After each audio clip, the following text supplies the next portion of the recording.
شیر اور خرگوش۔ ایک گھنے جنگل میں ایک شیر رہا کرتا تھا۔ وہ تمام جنگل کا بادشاہ تھا، لیکن وہ بادشاہ جیسے پیش نہیں آتا تھا۔ ہر دن بے رحمی سے جنگل کے جانوروں کو کھا جایا کرتا تھا۔ شیر کے خوف سے جنگل کے جانور چھپ جایا کرتے تھے اور خود اپنی بھوک و پیاس کو مار کر سخت مشکلات سے دوچار ہونے لگے تھے۔ اس طرح کچھ دن بعد جنگل کے تمام جانور ایک مقام پر جمع ہوئے اور شیر کے شر سے محفوظ رہنے کے لیے سب مل کر رائے مشورہ کرنے لگے۔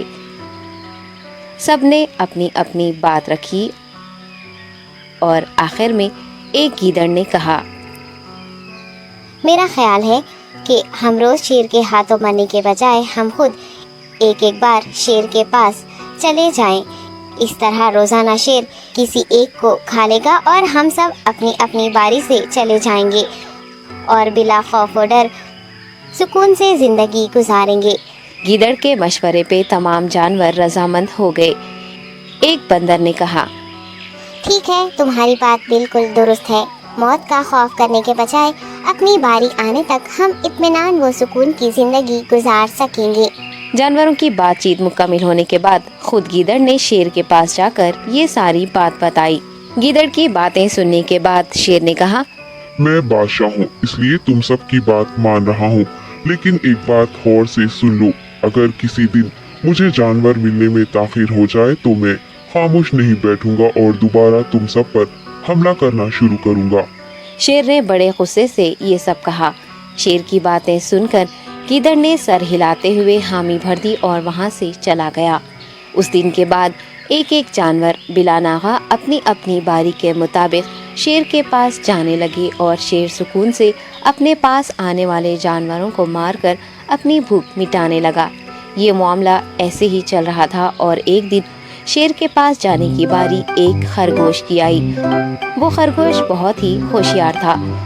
اسے شیر کے پاس جانا منظور نہیں تھا اور اس نے اپنے ساتھی جانوروں کو بے رحمی سے مارنے والے شیر کو سبق سکھانے کی ٹھان لی اور ایک اچھی تدبیر نکال کر آہستہ آہستہ شیر کی گفا کے پاس پہنچ گیا۔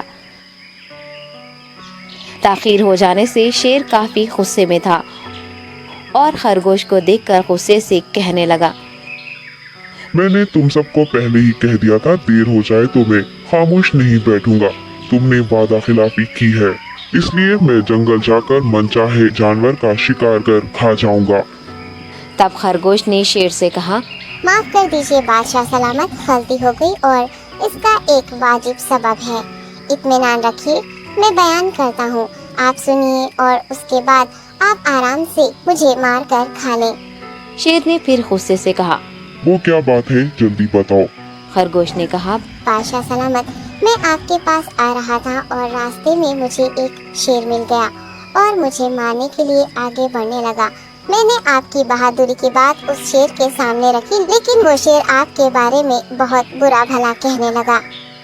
یہ سن کر میں نے غصے سے کہا، تم ہمارے جنگل کے نہیں ہو، ہمارے بادشاہ کے بارے میں ایسی باتیں مت کہو۔ یہ سن کر وہ شیر مجھ پر حملہ کرنے کے لیے تیار ہو گیا۔ یہ دیکھ کر میں نے کہا، تم مجھے مارو گے تو ہمارے بادشاہ تمہیں ہرگز نہیں بخشیں گے۔ تب اس شیر نے کہا، تمہارا بادشاہ میرا کیا کر لے گا؟ میں نے کئی ہاتھیوں کو اپنے پنجے سے مار گرایا ہے، تمہارا بادشاہ ہو یا کوئی اور ہو، میرے ہاتھوں بچ نہیں سکتا اور میرے سامنے کوئی ٹک نہیں سکتا، میں اسے ختم کروں گا۔ یہ سب بدتمیزی کرنے لگا۔ میں نے اس شیر سے کہا، تم ہمارے بادشاہ سے آ کر بات کرو۔ تب اس نے فخر سے کہا، میں کیوں آؤں؟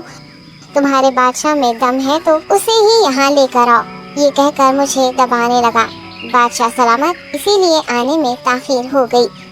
یہ سنتے ہی شیر غصے سے کہنے لگا، چلو ابھی چلتے ہیں، اسے ختم کر دوں گا۔